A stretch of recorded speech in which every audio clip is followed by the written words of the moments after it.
தந்தி டிவியை உங்கள் cable TV ஆபரேட்டரிடம் இலவசமாக கேட்டு பெறுங்கள். நிகழ்ச்சி நடக்கிற மணப்பாறை சிப்காட் வளாகத்தில் மருத்துவ சேவை வழங்குகிற வகையில் 25 படுக்கை வசதிகளோடு கூடிய 2 மருத்துவ கூடாரங்கள் மற்றும் 15 நடமாட மருத்துவ வாகனங்கள், அவசர உதவிக்காக 15க்கும் மேற்பட்ட அவசர சேவை ஊர்திகள், தீயணைப்பு மற்றும் மீட்பு பணிகள் துறை சார்பில் முன்னெச்சரிக்கை ஏற்பாடுகளும் செஞ்சு தரப்பட்டிருக்கு. கடந்த 28ஆம் தேதி மாண்புமிகு தமிழ்நாட்டு துணை முதலமைச்சர் உதயநிதி அவர்களால் பெருந்தல் பேரணி தொடங்கி வைக்கப்பட்டுச்சு. சிறப்பு அஞ்சல் தலை வெளியிடப்பட்டுச்சு. முத்தமிழறிஞர் தலைவர் கலைஞருடைய 100 வரலாற்றுக்குரிய விளக்க கண்காட்சி அரங்கு அமைக்கப்பட்டு அதை பல்லாயிரக்கணக்கானோர் பார்வையிட்டிருக்கீங்க. இங்கே நடைபெற்ற குளோபல் வில்லேஜ் அரங்கம் எல்லோரையும் ஈர்த்ததா கேள்விப்பட்டேன். பண்பாட்டை அறிமுகம் செய்கிற அரங்கமாகவும் ஐநாவை சொல்லுகிற இலக்குகளை கற்பிக்கிற அரங்கமாகவும் இது அமைஞ்சிருக்கு. அண்மையில் வெளியான நிதி ஆயோக் அறிக்கையின்படி 17 இலக்குகளிலையும் இந்திய ஒன்றியத்திலேயே தமிழ்நாடு தான் முன்னிலையில் இருக்கு. தொடக்க விழால ஒரே இடத்துல சாரணசாரண இயக்க இறைவணக்க பாடல் நிகழ்வுகள் அதிக நபர்கள் பங்கேற்றது. ஒரே இடத்துல சாரணசாரண இயக்கத்தின் சாரண வணக்கம் தெரிவிச்சதுன்னு 5 பெரும் சாதனைகள் அங்கீகரித்து தமிழ்நாடு பல்விக்கல்வித்துறை சாரணசாரண இயக்கம் மற்றும் திருச்சிராப்பள்ளி மாவட்ட நிர்வாகத்துக்கு 5 உலக சாதனை விருதுகள் வழங்கப்பட்டிருக்கு. இது தமிழ்நாட்டுக்கு கிடைச்ச பெருமை. இந்த பெருந்தொழில் விழாவை சிறப்பாக நடத்த ஏதுவா 10 இந்திய ஆட்சிப்பணி அலுவலர்கள் தலைமையில் 389 பள்ளிக்கல்வித்துறை அலுவலர்கள், 700 காவல்துறை அலுவலர்கள், 450 மருத்துவத்துறை அலுவலர்கள், 1000க்கும் மேற்பட்ட இதரத்துறை பணியாளர்கள், மொத்தம் 2000க்கும் மேற்பட்ட பணியாளர்கள் ஒருங்கிணைச்சு வெற்றிகரமாகவும் பாதுகாப்பான முறையில் இந்த விழாவை நடத்தி இருக்காங்க.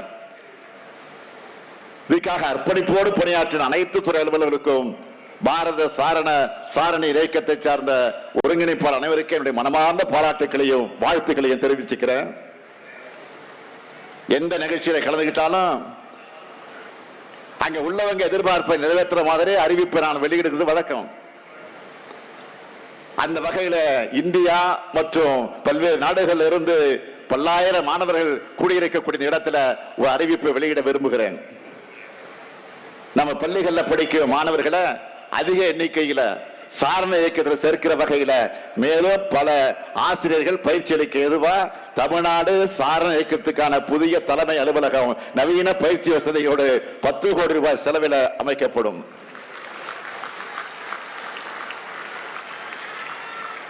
உடல் உறுதி, உள்ள உறுதி, ஒழுக்கம், வாய்மை இவற்றோடு அனைவரும் சமம் என்ற பண்பாட்டையும் கற்று அதை கடைபிடிப்பவர்களாக நீங்க எல்லோரும் செயல்படணும். இந்திய நாடு பெற்றிருக்கக்கூடிய விடுதலை என்பது ஒற்றுமையால பெற்றது. கன்னியாகுமரியிலிருந்து காஷ்மீர் வரை நம்ம எல்லோரும் சமம் என்ற உணர்வோடு ஒற்றுமையா போராடின காரணத்தினால்தான் இந்திய நாடு விடுதலை பெற்றது. அந்த ஒற்றுமை உணர நாம் எப்பவும் விட்டுவிடக் கூடாது. இங்க பல்வேறு நாடுகளை சார்ந்தவங்க வந்திருக்கிறீங்க. மானுட தத்துவத்தால நாம் எல்லோரும் மனிதர்கள் என்ற பரந்த உள்ளம் நமக்கு இருந்தாகணும். கூடாரங்கள் தனித்தனியாக இருக்கணும், ஆனால் உள்ளம் ஒன்றாக இருக்கட்டும் சொல்லுவாங்க. அப்படி எங்கிருந்தோ இங்க வந்து ஒன்னா தங்கன நீங்க எல்லோரும் இங்கிருந்து பிரிந்து சென்றாலும் உள்ளத்தால் ஒருவர் என்ற உணர்வோடு செல்லணும்னு கேட்டுக்கிறேன்.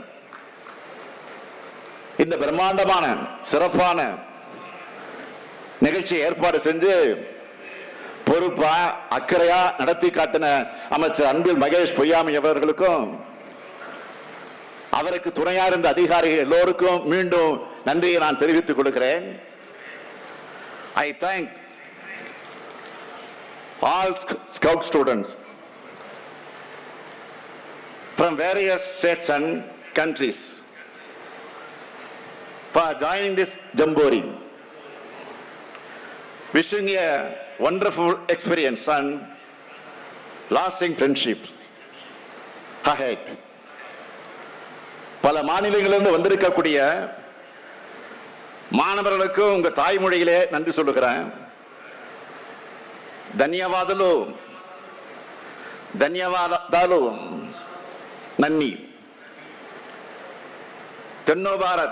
తెన్నోబాద్ ఆబార్ ధన్వాద్ ధన్యాద్ సుఖేచ స్తుక్చే சுக்கிரன் தெரியுமா காசே சதி. எல்லோருக்கும் நன்றி நன்றி நன்றி என்று விடைபெறுகிறேன். வணக்கம். செய்திகளை உடனுக்குடன் தெரிந்து கொள்ள உடனே சப்ஸ்கிரைப் பண்ணுங்க.